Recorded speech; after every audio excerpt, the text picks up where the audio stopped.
আগামীকালকে থেকে শুরু হতে যাচ্ছে বাংলাদেশ এবং ওয়েস্ট ইন্ডিজের মধ্যকার 3 ম্যাচের টি-20 সিরিজ চিটাগংয়ে। বরাবরই আমরা জানি চিটাগংয়ের পিচটা একটু স্পোর্টিং ট্র্যাক হয়, যেখানে ব্যাটিং এবং বোলিং দুই পক্ষই মোটামুটি ভালো একটা সাপোর্ট পায় পিচের থেকে, রানও হয় সব সময়। দুশ্চিন্তার বিষয় হচ্ছে বাংলাদেশ ব্যাটসম্যানদের নিয়ে। বাংলাদেশের ব্যাটসম্যানরা যাচ্ছে তাই ফর্মে রয়েছেন, তাদের থেকে কোনো কিছুই ভালো এখন দেখা তো যাচ্ছেই না, আশাই করা যাচ্ছে না। বাংলাদেশ টপ অর্ডার, বিশেষ করে পাওয়ার প্লেতে যে সমস্যা হচ্ছে, প্রথম 10 ওভারের মধ্যে তারা 5-6 উইকেট হারিয়ে ফেলছে। মিডল ওভারে তারা কনস্ট্রাকশন করতে গিয়ে রান তুলতে পারছেন না, উইকেটে সিঙ্গেল বের করতে পারছেন না, যে কারণে বারবার বারবার বিপদে পড়ছেন। তারপরও এই যে স্কোয়াড ঘোষণা হয়েছে, এখান থেকে যারা একাদশে খেলবেন মোটামুটি 1, 2, 3, 4 নিশ্চিতভাবেই এরাই খেলবেন।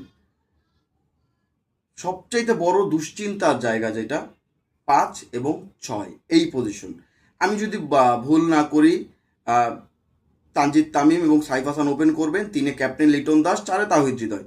Fix, solid, concrete. 7 নাম্বার থেকে যদি আমি চিন্তা করি, 7 নাম্বারে আপনার একজন স্পিনার শেখ মাহাদি, অথবা অথবা তার যদি স্পিনার তাই খেলা না হয় তাহলে নাসুম, 8-এ রিশাদ, 9, 10, 11 তিনজন পেস বোলার। সবচেয়ে দুশ্চিন্তার বিষয় নাম্বার 4, 5 এবং 6, এবং এই 5 এবং 6-এর জন্য লড়াই করছেন 3জন প্লেয়ার: জাকির আলী অনিক, নুরুল হাসান সোহান এবং শামীম হোসেন পাটোয়ারি। নুরুল হাসান সোহানকে নিয়ে সবচেয়ে দ্বিধার জায়গা উইকেট কিপার ব্যাটসম্যান লিটন দলে ফিরেছেন, লিটন উইকেট কিপিং করবেন, জায়গা কি পাবেন?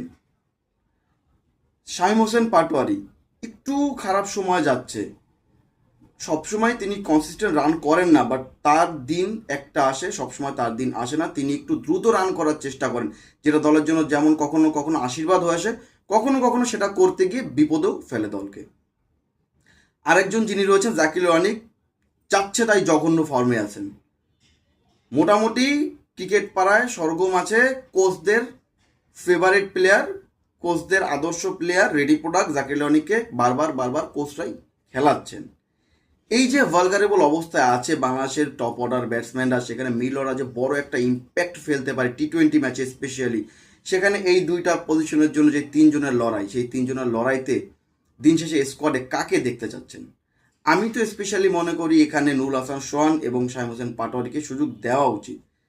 যে কিন্তু কিন্তু জাকির অনেক যদি কোচদের কলে সুযোগ পায়, নুরুল হাসান সোহানের জন্য অন্যায় করা হবে, অবিচার করা হবে।